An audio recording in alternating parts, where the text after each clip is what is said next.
Paris teaches you how to be stylish. Tokyo teaches you how to be calm. New York teaches you how to be serious about space. London teaches you something harder to define and more useful than any of them. It teaches you how to not care, in the specific, considered way that produces the most compelling interiors in the world. Every city we have examined has a design philosophy built on a positive aspiration. Tokyo aspires to calm. Paris aspires to elegance. New York aspires to sophistication. London's design philosophy is built on something that looks, from the outside, like the absence of aspiration entirely, and that is, in fact, the most sophisticated aspiration of all. The best London studios feel cool because they appear completely indifferent to whether they are perceived as cool. There is no evidence of trying. No carefully composed vignette that exists primarily to be photographed. No palette chosen because it is currently approved. The room was made for the person who lives in it, and the possibility that someone else might find it compelling or beautiful was not a consideration that shaped any decision. This indifference, genuine, unself-conscious, and deeply British, produces a quality of space that calculated design cannot replicate. Because the moment a room begins trying to look cool, it has already lost the quality it was trying to achieve. London understood this before anywhere else, and it shows in every genuinely good studio the city has ever produced. If there is one material practice that most directly produces the effortless cool of London studio interiors, it is the consistent presence of vintage and secondhand objects, not as a budget strategy or as a sustainability choice, but as a design philosophy built on the understanding that objects with histories are more interesting than objects without them. London has more markets, more charity shops, more architectural salvage yards, and more vintage dealers per square mile than almost any other city in the world, and the best London studio designers use them not as supplements to a primary retail strategy, but as the primary source of everything that gives a room its character. The Victorian fireplace surrounds salvage from a demolition site.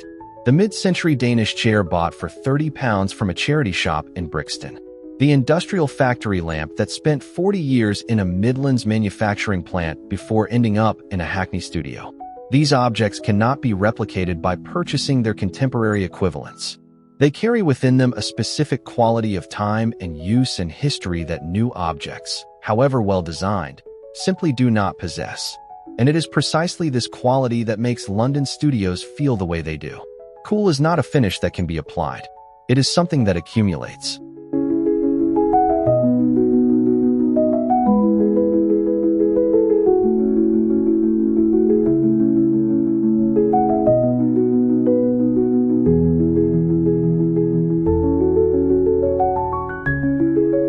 Of all the differences between London studio apartments and the studio apartments of every other city we have examined, the one that is most immediately visible and most consistently present is books, not a shelf of carefully spaced volumes arranged by color or size for visual effect.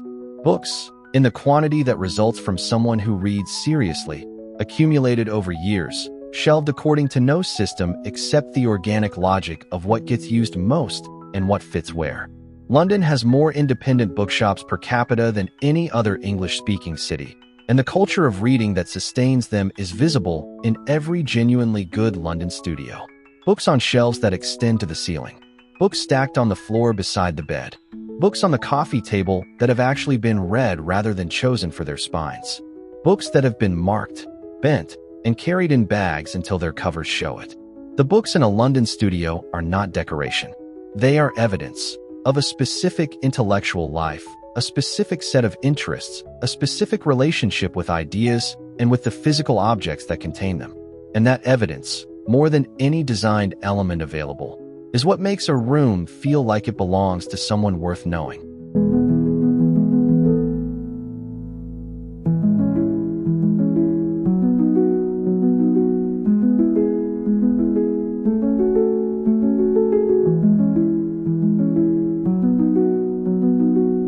London has more converted industrial buildings in residential use than almost any other European city.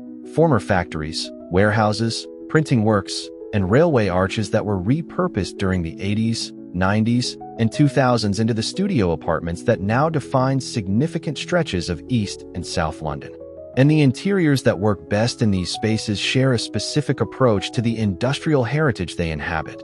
They do not hide it, they do not romanticize it, and they do not theme around it. They simply live with it. The exposed brick wall is not a feature. It is the wall. The concrete ceiling is not an industrial chic accent. It is the ceiling. The steel window frames are not a design choice. They are the windows.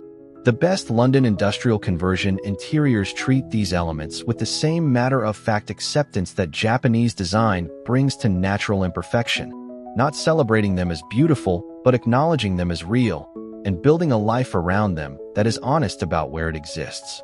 This matter-of-fact relationship with industrial architecture produces a quality of cool that themed industrial design. The deliberately distressed, the artificially aged, the carefully curated factory aesthetic can never replicate. Because one is the result of actually living somewhere, and the other is the result of wanting to look like you do.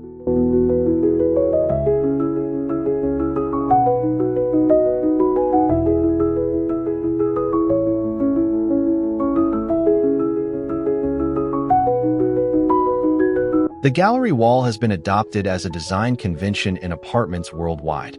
And in most of those apartments, it has become exactly what London's version never is: a composed, carefully measured, perfectly spaced arrangement of prints and photographs chosen to complement each other and to fill a wall in a visually satisfying way. The result is almost always attractive and almost never interesting. The London gallery wall operates on completely different principles. It grows rather than being arranged, beginning with one piece that mattered, then adding another when it arrived, then another, with no governing system of size or frame or subject matter except the accumulation of things that were worth keeping on a wall. The frames do not match. The subjects do not coordinate. The spacing is determined by what fits rather than by what balances. And the result is a wall that tells a specific story about the person who assembled it over time.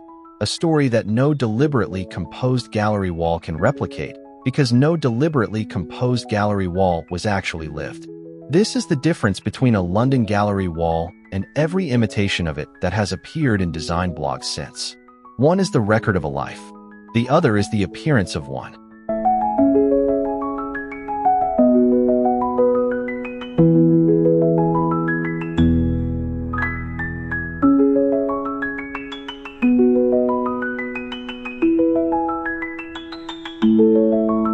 The London studio kitchen is the room that most completely expresses the difference between London cool and the premium aesthetic of New York or the refined elegance of Paris.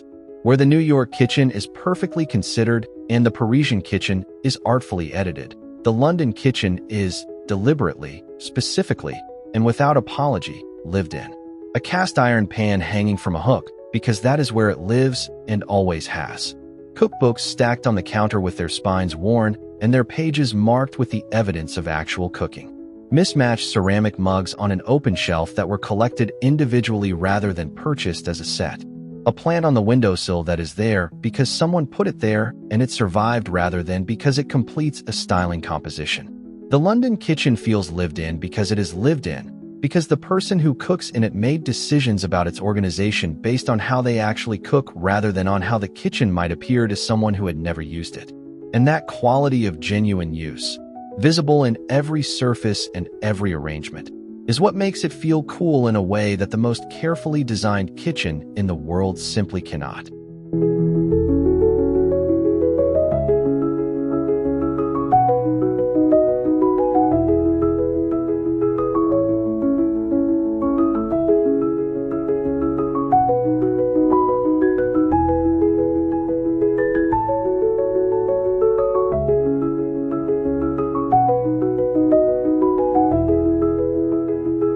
Plants appear in London studios with a frequency and a character that is distinct from how they appear in the apartments of any other city we have examined. And the difference is not in which plants are chosen, but in how they are treated once they arrive. Tokyo treats plants as singular natural elements, chosen with care and given space to be fully perceived. Scandinavian design treats plants as biophilic connections to the natural world, selected for their organic form. London treats plants the way London treats everything else, with genuine affection and complete disregard for whether they are performing their decorative function correctly. The London studio plant has usually been there for years. It has been repotted twice, moved from windowsill to shelf to floor as the seasons changed and the light shifted, and it has grown into whatever shape the available light has encouraged rather than the shape a design guide would have suggested. There are probably more of them than there should be. Some of them are thriving and some of them are struggling, and none of them are there because they complete a composition. They are there because someone brought them home and kept them alive. And that quality of genuine, imperfect, ongoing relationship with living things is what makes London studios feel inhabited in a way that no perfectly placed, perfectly sized, perfectly healthy statement plant ever could.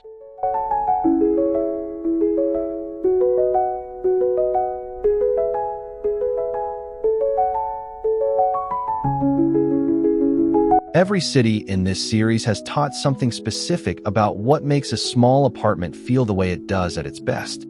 Tokyo taught the power of emptiness. Paris taught the confidence of the personal. New York taught the luxury of constraint. Amsterdam taught the generosity of light. London teaches something that underlies all of them, the thing that makes the difference between a room that was designed and a room that was lived. Cool is not a quality you can install. It cannot be achieved by purchasing the right objects, applying the right palette, or following the right principles with sufficient precision. It is the quality that a space acquires when the person living in it stops trying to make it look like anything other than what it is. When the vintage chair stays because it is loved rather than because it fits. When the books accumulate because they are read rather than because they fill the shelf attractively. When the plants grow into their own shapes because they were tended rather than arranged.